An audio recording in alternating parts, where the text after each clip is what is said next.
All right, good evening, everybody. My name is Charles with Klecker Tactical, and this is our 5th episode of Tactical Tuesday Talks.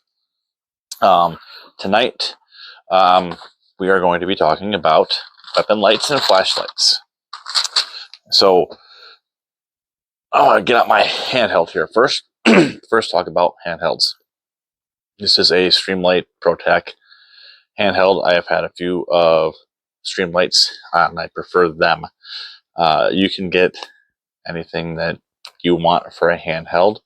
I don't really have any heartfelt recommendations, I guess you could say, when it comes to handhelds. You can get anything from the Coast, Walmart brands, the Harbor Freight Light, you name it. There's so many variations out there. Just get yourself a good handheld flashlight. This is in my EDC all the time because a good handheld is way better than your phone. Your phone is a good backup, and you usually always have your phone on you, but it's not the best. Doesn't have distance. It's real spread out. Recommend a good handheld. We'll get into it a little bit later about techniques when it comes to using a handheld versus a weapon mounted light. Main focus tonight is going to be your weapon mounted light. All right, so weapon mounted lights. I have a handful here to share. I'll go with what is on my EDC. So this is a Nightstick TCM 550XL. I used to be a TRL7 sub, or not sub, just a TRL7A on this, but I wanted to try the Nightstick out. It was pretty much very similar, kind of a copy. So far, no issues. I like it. It's a 500 lumen light. The switches are really easy to activate, ambidextrous use, momentary, and it's just on. There is not a strobe feature. I have to look to see. I think I could program a strobe feature. I'm not 100%. But those are some features to think about. Instant on. How bright is it? And we're going to go into a little bit about what brightness means in a little bit of depth. Basically, what that means is lumens is not everything. Don't get tied up around lumens. Lumens essentially is how much light is being emitted, where candela is important. I think more important than lumens. Candela is the intensity of said light. So I don't know the lumens offhand on this, but I will tell you I know on the new Streamlight TRLR1 HLX, this is a 1,000 lumen light with 13,000 candela. The USB version, which this is not, I think is even higher at 15,000 candela, 1,200 lumens. I should have looked it up before, but it's a lot. The Surefire X300 Turbo, which is like this model here. Oh, not that one. It's very similar. Like this model-ish. I don't think this is the Turbo. It is not. They're like 1,000 lumens still, or 1,200, but 33,000 candela, which means it's got a very intense beam. To demo that, I'll show you here on the back wall, that nice hot white center. That's all your candela is, just nice focus beam. Versus if I have my Nightstick, there's not as much on the outside. I'll try to do them side by side as best I can here, so you can kind of see the difference. 1,000 lumen, 500 lumen. 13,000 candela, probably around 4, if I had to take a guess. This is also, the batteries will get a little weak. I haven't had to change my battery in my Streamlight TLR1, and that's been through a lot in the past year. I usually try to rotate batteries every 6 months. That's a good habit to have, if not more, especially in your everyday carry. You want to make sure you keep your batteries fresh and topped off, because you want to make sure you have the brightest light and that it's working when you need it. Weapon light. Why have a weapon light? Well, we want to have PID in the case of a threat. What is PID? Positive identification. Best way to get positive identification is by using a weapon light. Another thing is you can use it to distract or disorient. I haven't set up the strobe on this model yet, but my other one, you can do strobe. if you have 1,000 lumens and 13,000 candela in your face, that's very disorienting, very distracting. You're not seeing anything other than just blinding white light.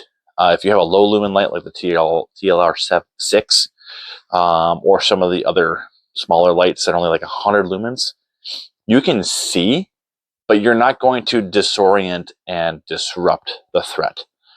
That is enough to where the theory came, and this might be why they teach it, because of the a lot of weapon lights at the time that they probably came out with this idea or mindset weren't very bright, was to take your handheld and put it off body way over here. Oh, you can't see that well.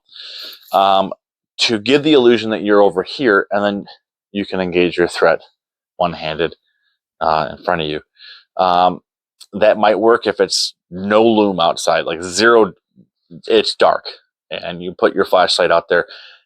Maybe if you're in any type of structure at all, you're going to get what's called splash, where that light splashes off the walls and then will illuminate you and will do the exact opposite of what you're doing. It will just present yourself as a better target. I say that is a horrible thing to teach. One, you're telling me that I'm going to be spread out like this versus this. I'd rather teach this. Sweep with your light. Keep your finger off the trigger until you're ready to shoot. Right? One of our safety rules. Make a good judgment call. Get that PID. If it's not a threat, don't engage it. If it's not a threat also, you can bring your gun down. Then you can bring out your admin light and use that now. I don't sweep with this unless I'm not. I do, kind of, but not really. If I hear something go bump in the night and I'm suspicious that it's a threat, I'm sweeping with this, not this. If I just want to see what's out there, I'll sweep with this initially, and then I'll get closer with this. That's how I do it. Everybody's going to do it differently, but I strongly would advise against using the FBI method of off the body with the light. So moving on from that, which weapon light is going to be the best choice? Well, that comes down to what weapon platform, what gun you're using, because some lights will not work on some guns. I.e., does your gun have a rail? All the ones that I'm going to be showing have a rail. I don't think I own. I have a 1911 that doesn't have a rail, and if I wanted to run a light on it, you'd have to do what I did. And there is grip modules that you can swap out with your 1911 to give it a rail, or you can go with a more of a trigger guard clamp style light. Laser is going to be a lower lumen, like we talked about, and that's not always preferred. Does it give you light? Yes. Does it give you a lot of light? No. As far as like being able to take it to the range at night, yes. But as far as a defensive tool, I would say no. No, again, this is my opinion based on my experience. So full-size compact micro lights. This is a full-size light. Doesn't get much bigger than this, except for when you go into Surefire X300 territory. A little bit bigger. The X400 again, just big and gaudy with that laser hanging down below. And the Holosun PID. This is just a massive pain in the butt to make holsters for light. We'll talk a little bit about that because it falls into another classification with the X400 and some of the Viridian lights as well. But why the benefit of a full size versus a like subcompact compact light, or something in between like the Nightstick or the TRL7, which is just a general compact light. This one a little bit bigger. I think it sticks out a little bit further than the TRL7. No, it doesn't. This is about the same size as the TRL7. This is just a 3.6-inch barrel, so it's not like it's a little bit less than a compact as far as those standards go. Full size gives you bigger batteries, typically larger spread, more light, more lumen, more candela. But it also gives you something called standoff. And what standoff is, as we are clear, is if I press this into a threat with this light, I will not have my slide put out of battery. which is important. If I had no light or a flush mounted light, the chances, if I go into a threat, I'm going to go out of battery, and therefore my tool is now pointless, useless. When you have, I'll go with this one, no standoff, meaning that the light or laser does not protrude past the slider and barrel, now when I go into my threat, I will go out of battery and no ending of threat. So that's something to consider. What do you want? A flush mounted fit, which makes for a smaller, more compact holster, making it more comfortable, easier to carry, conceal. It's all going to depend on personal preference and the duty, the usage, use case of what you're doing. I like to have a little bit of standoff if I can, or a lot of bit of standoff, like with this. I prefer this for my duty guns and my more of my range gear versus my concealed carry. I'll try to go flush just for more comfort, but I still like to have a little standoff. Next, we'll go to switches and controls. Talk about that. Ergonomics of switches and controls. I really like, I'll talk about the new TLR1 HLX. I really like the switches on this. I'm very happy with this, very pleased. So these switches, it comes with two different style switches. They're highs and lows, I believe. But it's multi-function, similar to the X300, but way easier to use and no break-in period. The X300 switches require a lot of break-in. They're very stiff and sticky. At least all the models that I've used, I don't like the switches. But this, you can push in, push down. Ambidextrous. I believe this is programmable. I have not done that yet. So this will be press for momentary, one tap for on, and there'll be a double tap and press and hold for strobe, I believe. I like the previous model. Same with like my nightstick here, very similar to the TRL7. The only difference is the TRL7 does have a longer, more swooped switch that's a lot easier to get, but I can sweep this very quickly. Just by coming out of the holster, I can sweep it either with my support hand or my trigger finger. I can activate the light very easily. And light activation is crucial. Wanting to be able to have something where you don't have to break your grip, stress, or strain to activate the light is important in a defensive situation. You want to be able to get your gun out quick, yes, and have a good grip, yes, but if you can't activate your light, you're fumbling with that and you're focused on it, well, that's less rounds into the threat. Which brings us to, well, the Veridian lights and lasers that we are known for, if you follow us, making a lot of holsters for, with the Instant On technology. So what that allows us to do is to preset whether it's going to be flashlight. This model is just flashlight only. There's models that have a combination of flashlight and laser. Presetting my flashlight into the setting that I want. There's a bunch of different brightness settings here and strobe. So let's say I want to have it here. Then we embed a magnet inside the holster. So when it goes into the holster, make sure I got the right model here, it turns off. Come out, lights on. I didn't have to hit a button. Goes in until it turns off. This is not the right combo. I just grabbed something random here. So something like that. Think about, this is not, like you said, this is not, I can't even, let's see if I can do it. It's hard. It's not ergonomically easy to hit the switches on these, even though they jet back into the trigger guard. They're just not ergonomically pleasing and nice to use, but they're not designed for that. They are designed to utilize their Instant On technology. Talking about what we talked about with the Veridian a little bit is light and laser combo. So I have the Olight Balder, which is a light laser combo. The Shearfire X400, which is light laser combo. We've got the Holosun PID light laser combo. There's a bunch of other ones that are light lasers as well. And there's other ones that are just lasers as well. Lasers are nice. I was turned off to lasers for such a long time.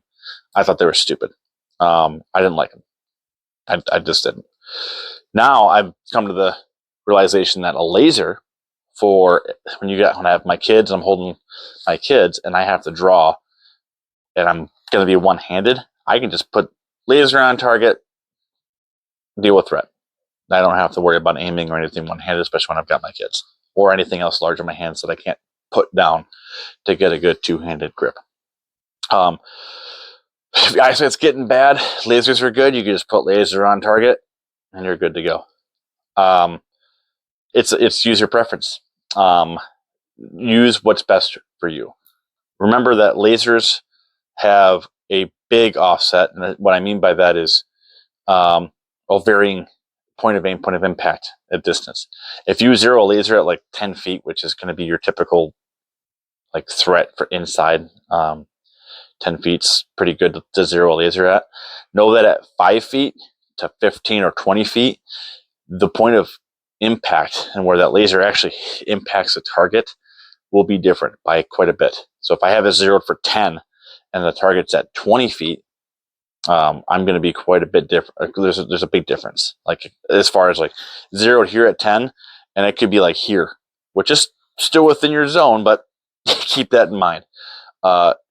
Once you have a laser zeroed, test it at different varying ranges that you expect to possibly use it, and even push a little bit further so you know where that laser is going to be hitting.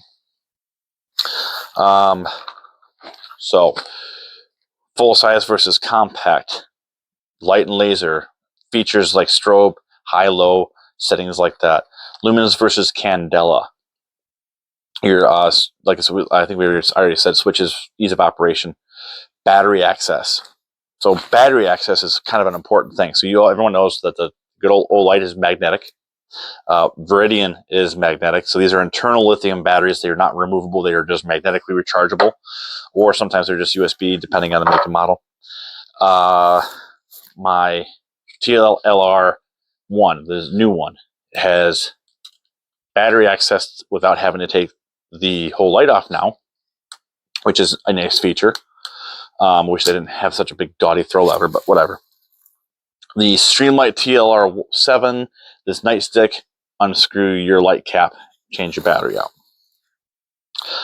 Surefire X300s, you do have to take these off, pop open the battery compartment through the tail cap and throw them on there, or to throw your batteries in and change them that way. If you have a light laser combo, for say like the PID, which this actually Holosun is known for having to access without having to take it off. Because the screw here opens up, you can take that off. But other ones like, well, I don't have any examples here that have a removable battery that you have to take it off to change. The split case style for like Viridian E series, RS5 series, Reactor series, Crimson Trace, armor sights, things like that you have to 2 Ps around the trigger guard. Those you'll have to split those to change the batteries out. And since you are removing it from the gun, it's recommended you just confirm 0 after that. Chances of it moving, unlikely, but always confirm 0 anytime you take any type of aiming device off. So, cost versus the use, with benefit of having an expensive light versus a not so expensive one.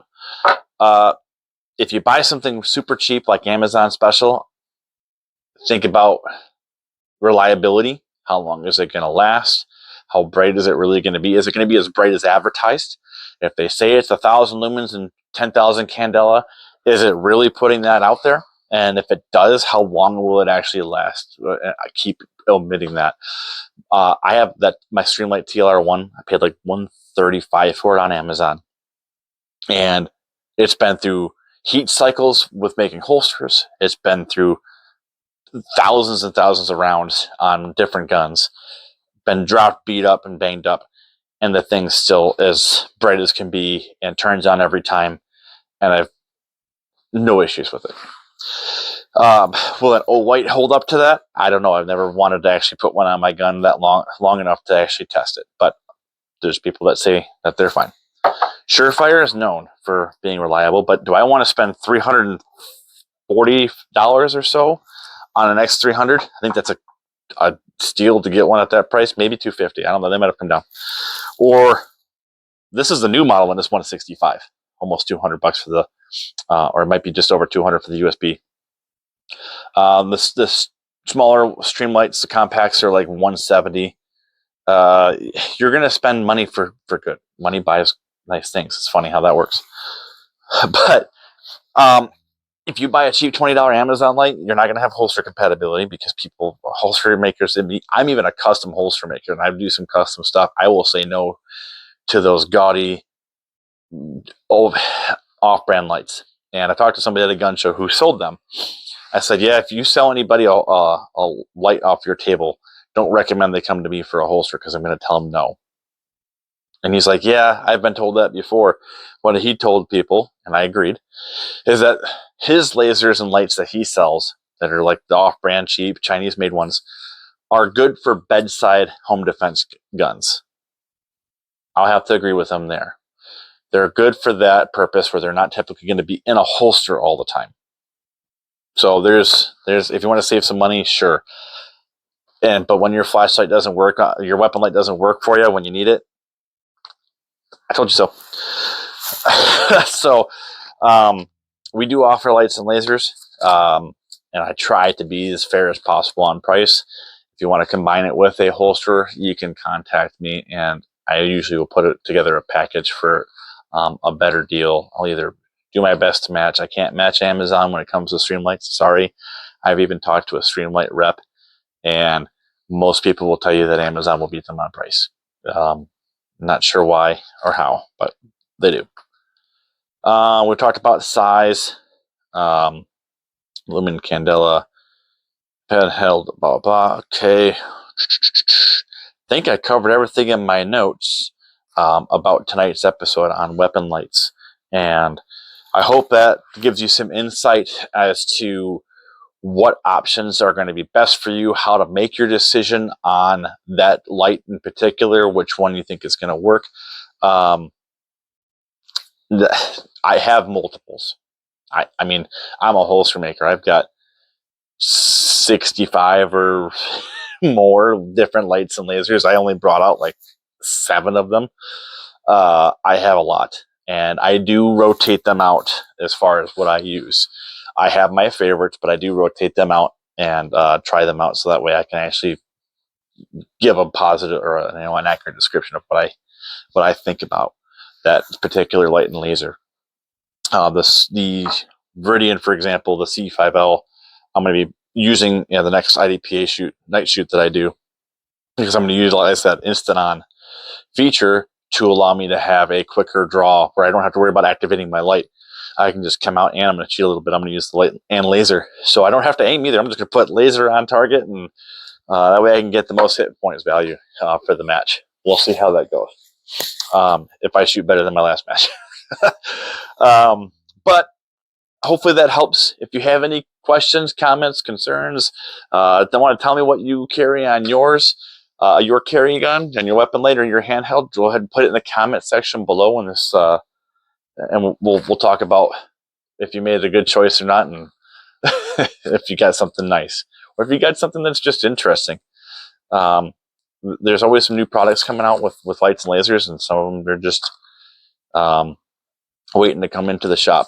But if you do have one of those, also keep in mind that I'm always adding new models. Reach out to us if you have something that is a newer a name brand that I don't have yet, and I'll get it added to the shop if I get enough requests for it. But that'll take care of episode 5, weapon lights. So train with your weapon lights. Train with your handhelds. Make sure you're doing some low light shooting, because shooting at night it's a different experience. Get out to a club, do some matches or something that does low light stuff. You won't regret it. It's a blast. Get out and do that. Make sure you change your batteries out, rotate them out, and use good batteries too. That will actually hold charge and won't discharge into your weapon light, destroying them. Can't say that because I haven't done that from experience. Make sure you get good batteries. So stay safe, carry with confidence, and we'll catch you all on the next one.